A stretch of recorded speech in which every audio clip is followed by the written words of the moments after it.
Hello friends, income tax के cases की series में आज जो केस हम डिस्कस करेंगे वो इस चीज को लेकर के है कि यदि एसएससी ने डिमोनेटाइजेशन पीरियड के दौरान अपने बैंक में कैश डिपॉजिट किया और उस कैश डिपॉजिट का सोर्स एसएससी ने ये बताया कि एसएससी ने डिमोनेटाइजेशन पीरियड के दौरान अपनी कोई कैश सेल्स की है, तो क्या असेसिंग ऑफिसर खाली इस बात पर एसएससी का एडिशन कर सकता है कि एसएससी को during the demonetisation period specified banking notes को रिसीव करने का अधिकार नहीं था। यही इशू कोलकाता आईटीआईटी की एसएमसी बेंच ने अपने एक case KT handloom versus income tax officer के केस में डिसाइड की और ये case 123 ITR short notes page number 37 पर रिपोर्ट हुआ और इस केस का जजमेंट 21 मार्च 2025 को आया। प्रेजेंट केस असेसमेंट ईयर 17-18 से रिलेटेड है। प्रेजेंट केस के अंदर एसएससी एक हैंडलूम आइटम्स का डीलर है।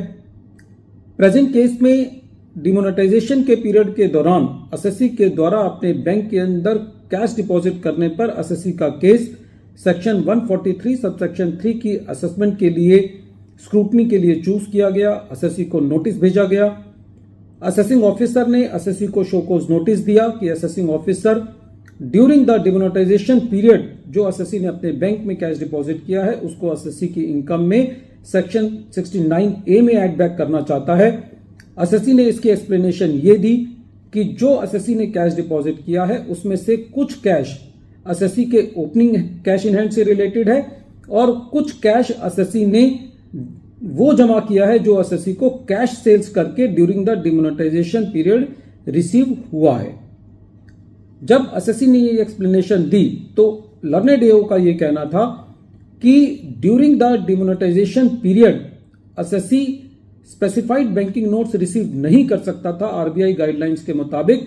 इसलिए असेसिंग ऑफिसर ने यह मत बनाया कि एसएससी ने डिमोनेटाइजेशन के दौरान जो कैश डिपॉजिट किया है वो अपना अनअकाउंटेड मनी बैंक में जमा किया है और इसीलिए असेसिंग ऑफिसर ने उस अमाउंट को सेक्शन 69A में एड बैक किया। जब यह मैटर सीआईटी अपील के पास गया तो सीआईटी अपील ने एसएससी को पार्शियल रिलीफ दिया। सीआईटी अपील ने उस कैश के एडिशन को डिलीट कर दिया जो एसएससी ने यह कहा था कि ये मेरे ओपनिंग कैश बैलेंस में से है, लेकिन बाकी कैश सेल्स करके जो एसएससी ने अपने बैंक में कैश जमा किया था उस एडिशन को सस्टेन रखा। जब यह मैटर ट्रिब्यूनल के पास गया तो ट्रिब्यूनल का यह कहना था कि प्रेजेंट केस के अंदर यह बात क्लियर है कि जो रिजर्व बैंक ऑफ इंडिया ने 500 और 1000 के नोट को लीगलाइज तरीके से डिमोनेटाइजेशन किया 8 नवंबर 2016 की मिडनाइट से और उसकी अवज में आरबीआई ने time to time various guidelines और स्टैंडर्ड ऑपरेटिंग प्रोसीडिंग्स को इशू किया जो कि इस बारे में थी कि किस तरीके से डिमोनेटाइजेशन के शुरू से जो कि 8 नवंबर 2016 से लेकर के 31 दिसंबर 2016 तक किस तरीके से स्पेसिफाइड बैंकिंग नोट्स को डील किया जाएगा और उसके बाद 31 दिसंबर 2016 के बाद आरबीआई उन स्पेसिफाइड बैंकिंग नोट्स को लेने के लिए बाध्य नहीं होगी। तो ऐसे केस में ट्रिब्यूनल का यह कहना था कि जो भी आरबीआई के गाइडलाइंस हैं या स्टैंडर्ड ऑपरेटिंग प्रोसीजर्स हैं उनसे कहीं पे भी यह बात निकल के नहीं आती कि आरबीआई ने स्पेसिफाइड बैंकिंग नोट्स को ड्यूरिंग द डिमोनेटाइजेशन पीरियड ना रिसीव करने के लिए कोई एक ब्लैंकेट प्रोहिबिशन दिया है। तो ऐसे केस में असेसिंग ऑफिसर का खाली इस बात पर एडिशन करना कि एसएससी के पास ये अधिकार नहीं था कि वो स्पेसिफाइड बैंकिंग नोट्स रिसीव करे, वो एडिशन जस्टिफाइड नहीं है। फ्रेंड्स, ये केस बहुत इंपॉर्टेंट है। ये केस बहुत सारे केसेस में लगता है।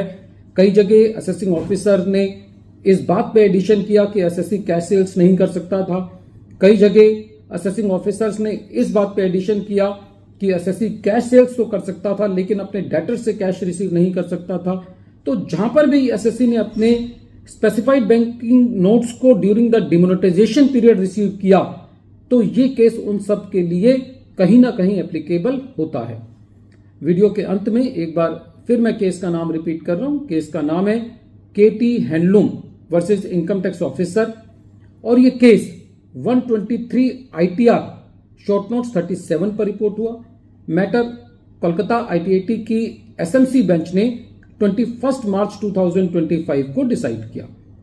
Thank you friends.